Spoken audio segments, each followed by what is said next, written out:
everybody. Welcome to Lady Boss Mamas. I'm Molly Ades. I own a clothing line for breastfeeding and postpartum moms, and the website is soulma.com. And my boys are Bennett, who's 8, and Andrew is 7. Hi, everyone. I'm Laura Kyttanen. I am the co-host with Molly on this Lady Boss Mama journey. I am a sensory branding and marketing consultant. I also have a lifestyle blog, and I have a 19-month-old. His name is Ades. You can actually see some of his pictures behind me. And we also have a little cat named Xena, who is a crazy, she really is like Xena warrior. And we live in West Hollywood. And we're so excited to meet all these beautiful, wonderful women entrepreneurs who are making magic happen. And with us today is...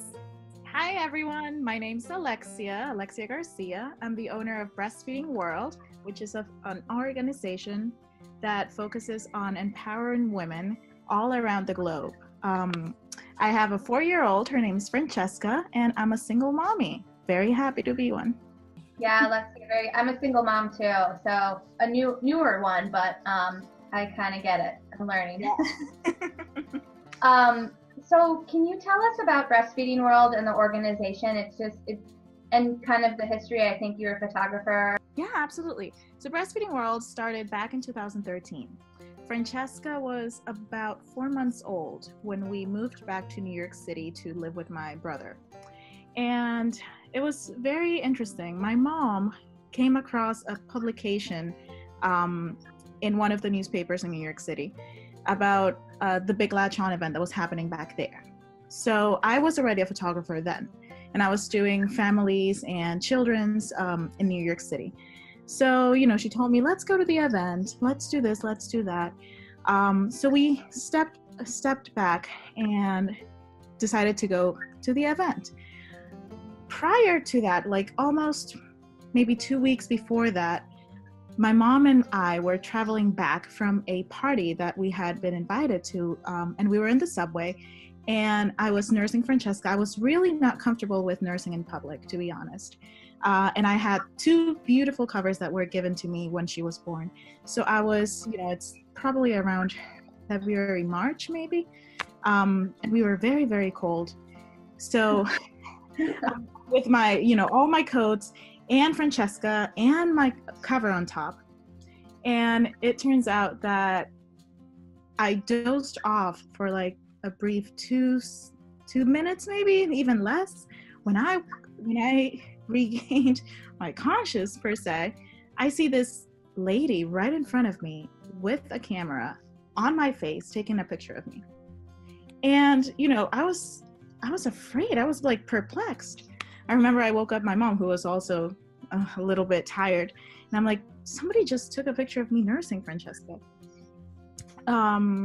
So afterward, that was one of the incidents that happened. Afterwards, we were in one of the stores in New York City, and one of the children's stores actually, and Francesca needed to nurse. So I went to the back, and there was a chair, a very nice, comfortable chair. I sat down to start nursing her with my cover on top, and the lady that was working that day comes to me and says, I'm sorry, you can't do that here. You can either go to the bathroom or take it somewhere else.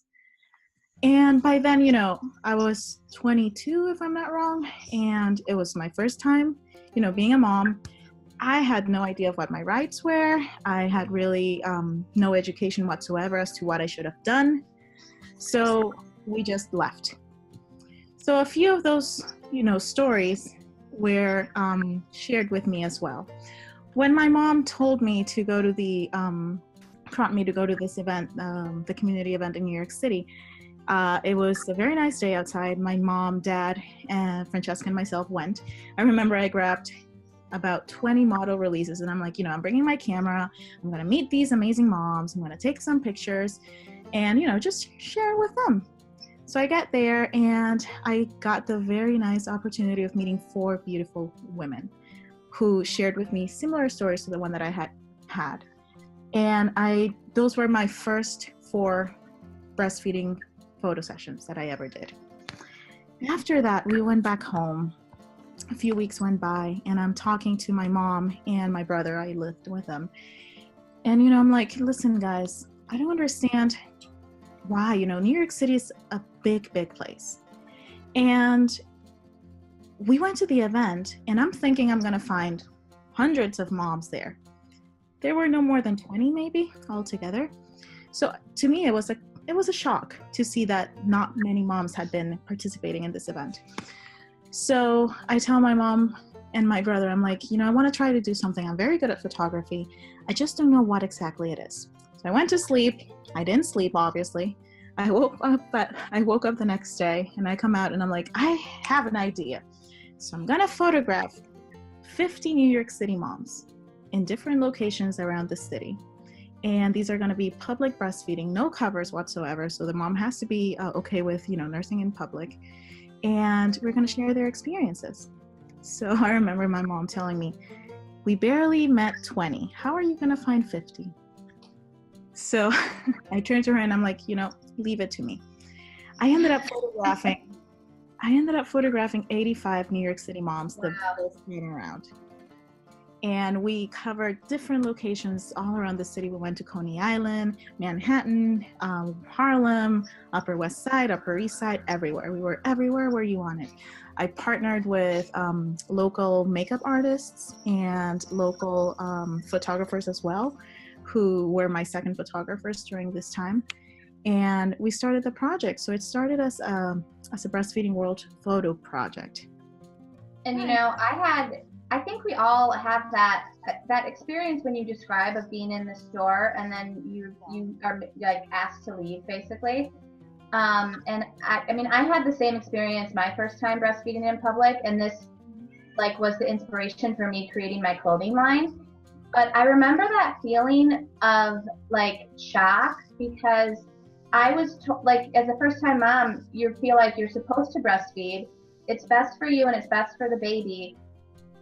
It's nerve-wracking already to try to do it in public, and then the first time you do it, you're made to feel ashamed about it. And there was that mix-up for me where I'm going, wait, I thought this was doing a good thing for me and the baby, so now why am I being made to feel like I'm not supposed to be doing it? After that, one of the moms that I met through one of my photo sessions, her name is Lisa Maloney. She is so passionate about breastfeeding, extremely passionate. She's amazing. She came to me one day in 2015 and said, listen, Alexia, you do amazing things. Why don't we host the Big Latch On event through Breastfeeding World? And I said to her, well, I think this was around July. The Big Latch On is in August. So I'm like, listen, we have 30 days, maybe less. Can we pull it off? So we started. Within 30 days, literally, we organized the event in Times Square. We decided that, I was just going to ask for 30 donations of each thing, because we were not going to have more than 30 moms, because that was my experience previously. The first ever Breastfeeding World event in New York City had 76 nursing moms in Times Square. Wow. And over 100 participants. Wow. It was the biggest success with only 30 days of planning. It was amazing. The experience, the rewarding, the empowerment that everybody felt was thrilling, out of this world. And since then, we've held events, community events in different locations throughout the United States. I just want to say thank you for making this such a huge movement that is important. When you brought this collective community together and you had this large group of women who were all breastfeeding, what was the main takeaway from that gave you the energy to keep going? To me, that specific day, I was afraid, because we were going to be going to a very public place like Times Square. And, when you're protesting, everybody goes to Times Square. So, and you find all types of amazing people there. So I was afraid that my 30 moms that I thought were going to show up were going to be harassed, insulted, or go through different things. But when we sat down in Times Square, I sat down in front of them with Lisa, seeing their faces, seeing their babies, seeing their partners joining us, but most importantly, seeing the community. Everybody was walking around. People stood up in front of us to take pictures. but it was it was supporting us. It was not condemning us. Mm-hmm. And most importantly, there were, old women, young women, they were like, yay, you go mamas, you go girls. It was thrilling. It was amazing. And that's when I put two and two together, and I'm like, this has to keep on going. It's necessary for us to keep on doing the labor of normalizing breastfeeding. So our theme for this month is around trust. And I feel like it's such a powerful word, but it can be so difficult to do. And you mentioned you had fears going into it. So Right. My question would be, where did you find the strength and trust in order with yourself and with the process so that you were able to show up and lead the charge, To me, I've been fortunate enough that throughout all this motherhood experience, I've had my family next to me and amazing friends that I've found through the way.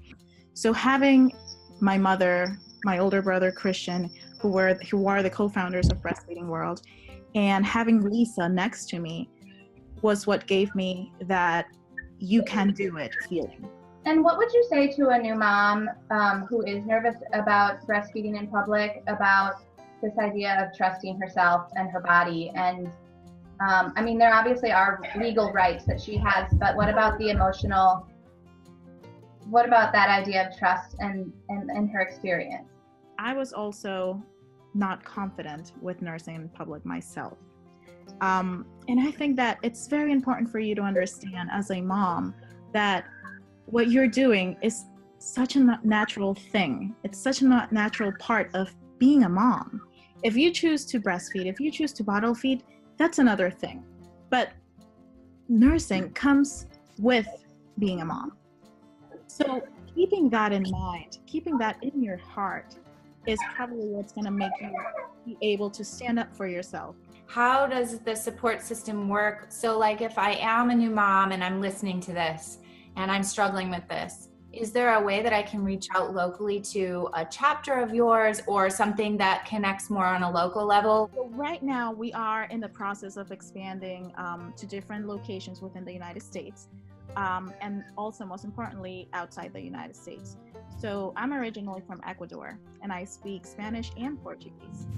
So the way we have it set up currently is that, if you have questions in Spanish or in Portuguese, you can just send us an email and we'll try to find the better answer for you and send, email you back. But if it's within the United States, we have events happening in Seattle, in Savannah, Georgia, New York City, Martha's Vineyard, the Massachusetts area, and hopefully Florida soon. So those are the locations where we are currently at in some sort of level. But most importantly, I would say reaching out through email or directly through our social media platforms is probably the best.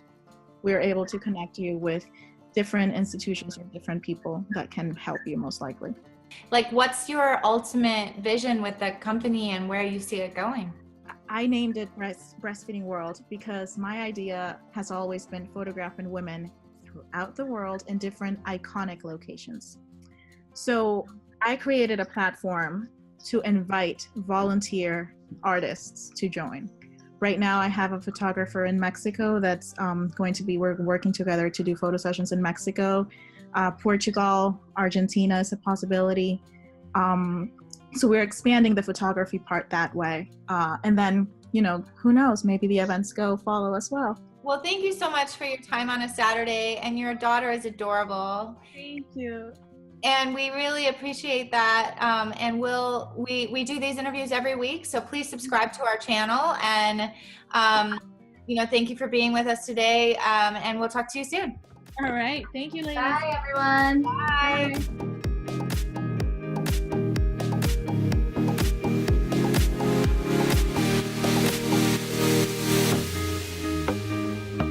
Wow, Francesca. Hi. Your hair is so beautiful with that pretty beret on. I love it.